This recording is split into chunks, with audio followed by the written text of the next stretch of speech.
Tim Justisi Kesarangin Panwaslu Kabupaten Buleleng nedunang alat peraga merupa baliho pasangan calon gubernur miwah wakil gubernur Bali Sane Kantun Wenten.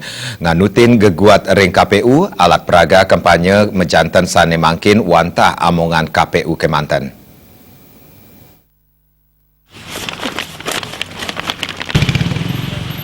Tim gabungan nerep tiang saha ngelaksanayang sosialisasi pasangan calon Wayan Koster Cokode Oke Arte Ardani Sukawati KBS Aceh miwah pasangan calon Ide Bagus Rai Darmo Wijaya Mantre Ketut Sudikerte Mantre Kerte.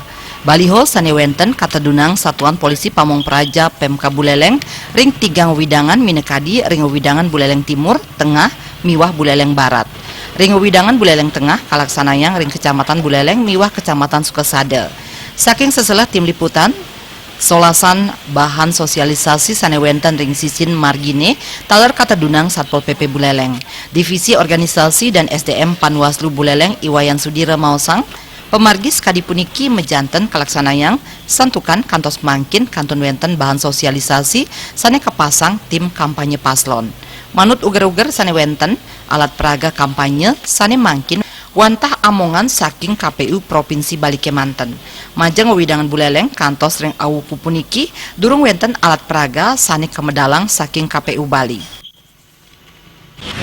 Bersama Satpol PP kita berkoordinasi, artinya begini, untuk penertiban alat peraga kalau dibilang itu adalah bahan sosialisasi dari pasangan calon itu.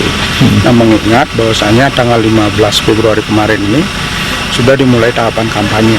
Nah, di dalam kampanye itu kan sudah ada regulasi yang terkait mengatur dengan bahan kampanye dan alat peraga kampanye tersebut. Itu desainnya juga ada di KPU, itu disepakati. Gitu. Hari ini harus tuntas, Pak. Kami tadi berkoordinasi dengan Satpol PP, katanya Satpol PP dioptimalkan, makanya ini dibagi menjadi 3 bagian, mau ke barat, ke selatan, dan ke timur. Peneraptian baliho paslon mejanten jagi statek laksanayang. Punika taler ring pedesanan mejanten taler jagi katrep tiang tim gabungan. Komang Yuda, Bali TV.